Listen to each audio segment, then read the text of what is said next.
Good morning everyone, welcome to civil services study practice set number ये 364 है। ये test series UPPSC RO ARO के लिए चल रही है। प्रैक्टिस करेंगे इसमें हम करंट अफेयर्स के प्रश्नों पर। अब बाकी जितने भी बचे हुए दिन हैं, ज़्यादा से ज़्यादा प्रैक्टिस करंट अफेयर्स के प्रश्नों की ही कराई जाएगी, तो हर दिन टेस्ट को पूरा देखिए। बाकी इस टेस्ट सीरीज़ की प्लेलिस्ट बना रखी है, वहाँ पर आप टेस्ट नंबर 1 से लेकर जो भी नया टेस्ट आएगा वहाँ तक पहुँच सकते हैं। पहला प्रश्न क्या है?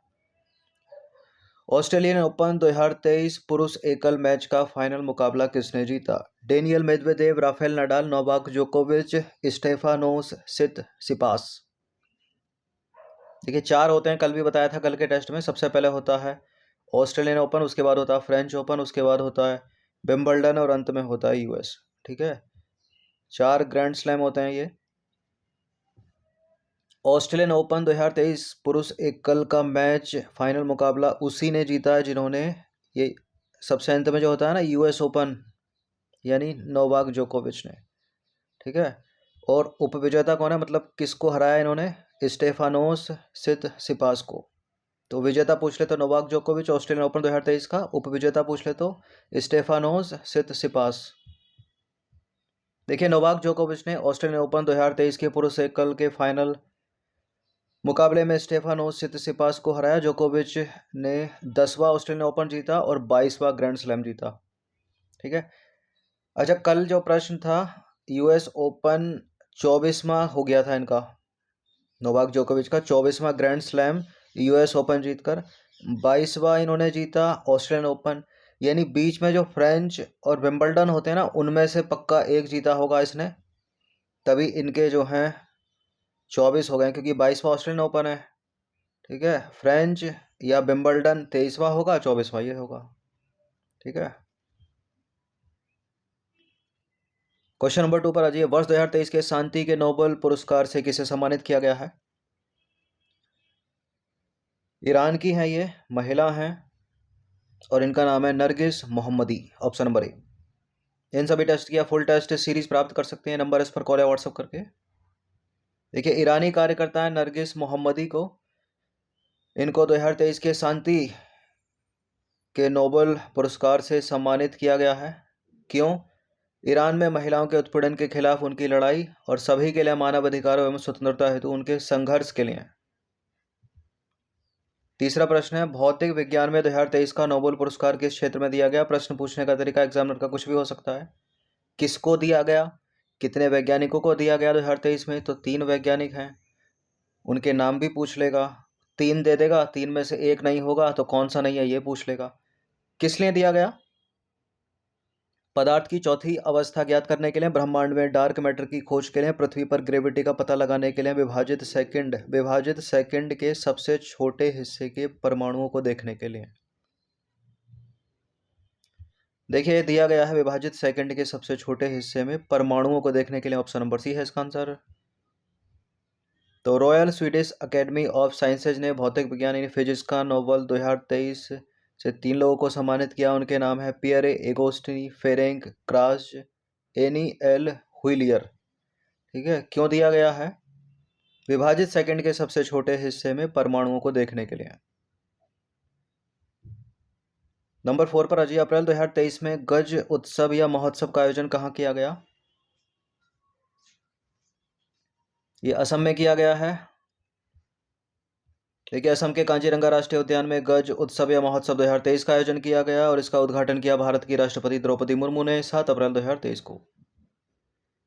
5वां प्रश्न है, मिस यूनिवर्स 2023 का खिताब अपने नाम करने वाली सेनिस पलासियोस का संबंध निम्नलिखित में से किस देश से है? निकारागुआ, एक मध्य अमेरिकी देश है, डी है इसका आंसर। तो सेनिस पलासियोस ने मिस यूनिवर्स 2023 का खिताब अपने नाम किया। वह निकारागुआ की नागरिक है। निकारागुआ एक मध्य अमेरिकी देश है। नंबर 6 पर आ जाइए, विश्व प्रेस स्वतंत्रता सूचकांक 2023 में भारत का स्थान क्या है? 161वां। देखिए विश्व प्रेस स्वतंत्रता दिवस यानी वर्ल्ड प्रेस फ्रीडम डे हर साल जो है 3 मई को मनाया जाता है, याद रखिएगा। और इस दिवस के उपलक्ष्य में रिपोर्टर्स विदाउट बॉर्डर द्वारा विश्व प्रेस स्वतंत्रता सूचकांक 2023 प्रकाशित किया गया। यह संस्था है जिसके द्वारा प्रकाशित किया जाता है। 180 देशों के इस सूचकांक में 36.62 अंक के साथ भारत 161वें स्थान पर है और 22 में 150वें स्थान पर था। यानी भारत की स्थिति बहुत खराब है। 7वां प्रश्न है, अंतर्राष्ट्रीय महिला दिवस कब मनाया जाता है? इंटरनेशनल वीमेन डे सभी को पता होगा, इसका आंसर मार्च में मनाया जाता है, 8 मार्च को। बोनस अंक मिलते हैं इस तरह के प्रश्न एग्जाम में आ जाएं तो अंतर्राष्ट्रीय महिला दिवस प्रत्येक वर्ष 8 मार्च को मनाया जाता है। थीम कल करा ही दी थी। क्वेश्चन नंबर 8 पर आ जाइए। अर्थशास्त्र का नोबेल पुरस्कार 2023 किसे प्रदान किया गया है? अर्थशास्त्र का नोबेल पुरस्कार जीतने वाली और शांति का नोबेल पुरस्कार 2023 जीतने वाली दोनों महिलाएं हैं। इन्हीं को सम्मानित किया गया। क्या नाम है इनका? ये नाम पुराना हो गया। इनका नाम है Claudia Goldin, option number B. तो हार्वर्ड विश्वविद्यालय की प्रोफेसर क्लाडिया गोल्डिन को उनके शोध के लिए अर्थशास्त्र का नोबेल पुरस्कार 2023 प्रदान किया गया। यह शोध श्रम बाजार में स्त्री पुरुष के बीच भेदभाव संबंधी समझ को बेहतर बनाता है। क्वेश्चन नंबर 9 पर आ जाइए। भारत का सबसे बड़ा सोलर प्लांट कहां लगा है? राजस्थान में, ऑप्शन नंबर बी है इसका आंसर। और इस सोलर प्लांट का नाम है भाड़ला सोलर प्लांट, राजस्थान, स्थान है भाड़ला, जोधपुर। बिजली उत्पादन क्षमता है इसकी 2245 मेगावाट और पार्क का क्षेत्रफल कितना? 14,000 एकड़। 10वां प्रश्न है, फ्रेंच ओपन 2023 के पुरुष एकल का विजेता कौन है? देखिए, फ्रेंच ओपन भी उसी ने जीता है जिन्होंने ऑस्ट्रेलियन ओपन जीता है। ऑस्ट्रेलियन ओपन इनका 22वां grand slam. French Open Novak जोकोविच ने जीता 23वां ग्रैंड स्लैम और यूएस ओपन भी इन्होंने ही जीता। विंबलडन नहीं जीत पाए तो 24वां ग्रैंड स्लैम हो गया यूएस मिलाकर, यानी 24 ग्रैंड स्लैम इन्होंने अपने नाम किए। अच्छा, इसमें हराया किसको इन्होंने? कैस्पर रूड को हराया है। ऑप्शन नंबर ए है इसका आंसर, मतलब बी है इसका आंसर। विजेता पूछा है ना। तो नोवाक जोकोविच ने फ्रेंच ओपन 2023 फाइनल में कैस्पर रूड पर जीत के साथ अपना रिकॉर्ड 23वां ग्रैंड स्लैम खिताब जीता और यूएस भी जीत लिया इन्होंने इसके बाद, तो 24 कुल जीत लिए इन्होंने। क्वेश्चन नंबर 11 पर आ जाइए। 69वें राष्ट्रीय फिल्म पुरस्कार 2023 में बेस्ट एक्ट्रेस का खिताब किसे प्रदान किया गया है? आलिया भट्ट। दो हीरोइन हैं, आलिया भट्ट और कृति सेनन, दोनों को मिला अलग अलग मूवी के लिए। तो बेस्ट एक्ट्रेस राष्ट्रीय फिल्म पुरस्कार 69 में आलिया भट्ट है, मूवी का नाम है इनका गंगूबाई कठियावाड़ी, और कृति सेनन को मिला मिमी पिक्चर के लिए। बाकी बेस्ट एक्टर पूछ रहे तो अल्लू अर्जुन पुष्पा मूवी के लिए। बेस्ट फिल्म पूछ रहे तो सरदार उधम। 12 प्रश्न है, संयुक्त सेना अभ्यास सूर्य किरण का 17वां संस्करण का आयोजन कहाँ किया गया हाल ही में? भारत में ही किया गया है, तो नेपाल के साल झंडी को हटा दीजिए। भारत में किया गया है उत्तराखंड के पिथौरागढ़ में। ए है इसका आंसर।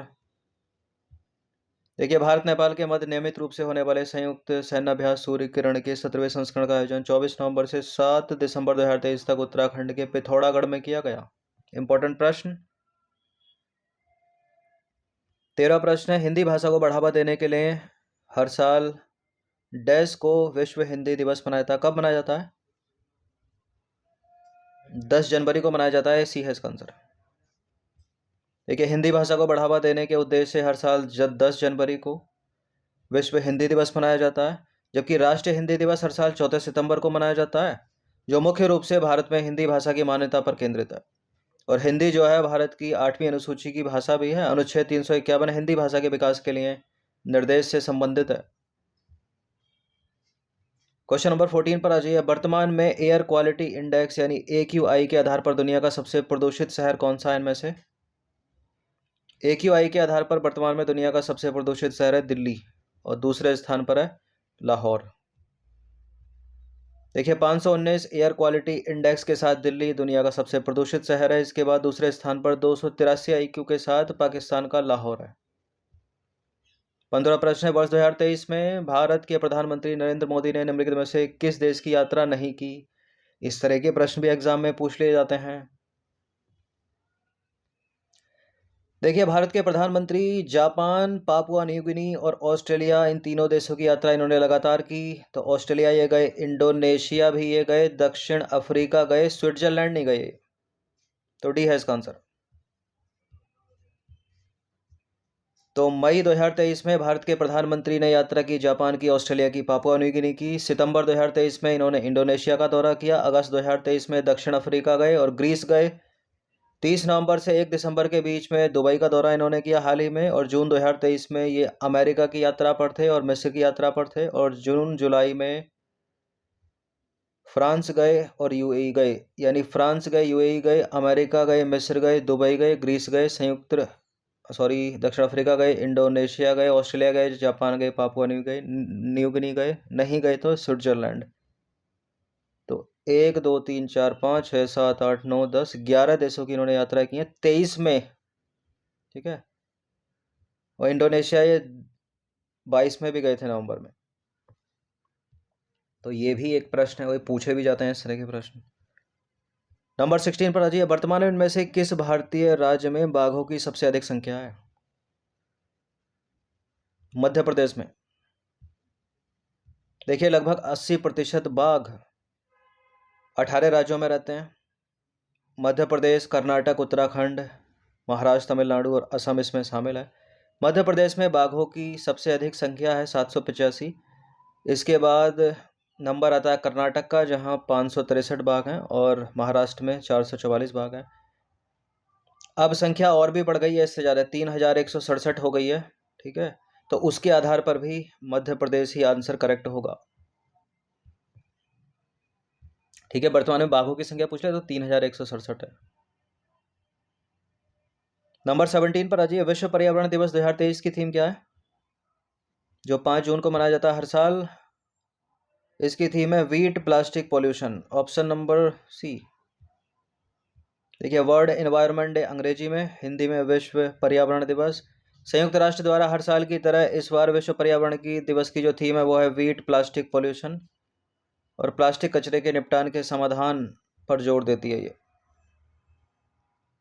क्वेश्चन नंबर 18 पर आ जाइए। विश्व जल दिवस 2023 की थीम क्या है? विश्व जल दिवस 2023 हर साल 22 मार्च को मनाया जाता है, और इसकी थीम है एक्सेलरेटिंग चेंज, यानी जल और स्वच्छता संकट को हल करने के लिए परिवर्तन में तेजी लाना। जल का महत्व नहीं है, जल और जलवायु परिवर्तन नहीं है, जल ही जीवन नहीं है। सी है इसका आंसर, बी है इसका आंसर।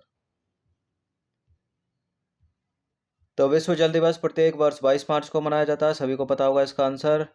और विश्व जल दिवस 2023 की थीम है जल और स्वच्छता संकट को हल करने के लिए परिवर्तन में तेजी लाना, यानी एक्सेलरेटिंग चेंज।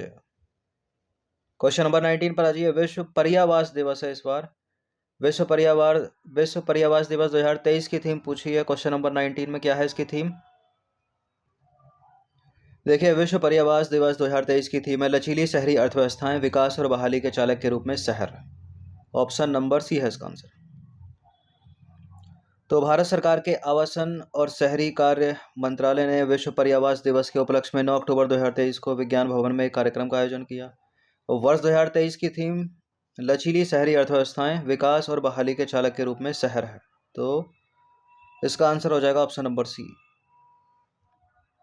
क्वेश्चन नंबर 20 पर आ जाइए। हाल ही में भारत में हुई एक सुरंग दुर्घटना में 41 श्रमिक बुरी तरह फंस गए थे। कुछ समय के बाद उन सभी को सुरक्षित निकाल लिया गया। आपको बताना है कि ये जो सुरंग दुर्घटना है वो निम्नलिखित में से कहाँ हुई थी? अल्मोड़ा में, गुलमर्ग में, जोशीमठ में, उत्तरकाशी में। अल्मोड़ा उत्तराखंड में, जोशीमठ भी उत्तराखंड में, उत्तरकाशी भी उत्तराखंड में, गुलमर्ग है जम्मू कश्मीर में। और न केवल भारत की मीडिया बल्कि वैश्विक मीडिया ने भी इस खबर को कवर किया था, और इसका आंसर है उत्तरकाशी, ए है इसका आंसर। देखिए, उत्तरकाशी जिले में यमुनोत्री हाईवे पर सिलक्यारा में निर्माणाधीन सुरंग में 12 नवंबर 2023 को मिट्टी धंसने से, यानी लैंडस्लाइड हो गई थी। 41 मजदूर जो है वो सुरंग में फंस गए थे। उत्तरकाशी सुरंग में फंसे सभी मजदूरों को जो है सुरक्षित निकाल लिया गया है। और गंगोत्री या यमुनोत्री के बीच उत्तरकाशी यमुनोत्री हाईवे पर राडी टॉप के नज़दीक ऑल वेदर रोड परियोजना के अंतर्गत यह सुरंग जो है बनाई जा रही है। ये कुछ उसी तरह से है जैसे कि अटल टनल बनाई थी, ठीक है। क्योंकि बर्फबारी होती है तो इससे जो है मार्ग जो है अवरुद्ध ना हो। ऑल वेदर कनेक्टिविटी मतलब सूखे में भी, बरसात में भी, स्नोफॉल में भी, सब में ये काम करे। 4.5 किलोमीटर लंबी सुरंग से गंगोत्री यमुनोत्री के बीच की दूरी 26 किलोमीटर कम हो जाएगी। और लोगों का 45 मिनट का समय बचेगा। ये जो टनल है वो सिलक्यारा फ्रंट साइड से 2340 मीटर और टेल साइड से 1700 मीटर काटी जा चुकी है अभी तक। तो 20 प्रश्न थे इम्पोर्टेंट, इनकी प्रैक्टिस 1 से 2 बार कर लीजिएगा। धन्यवाद।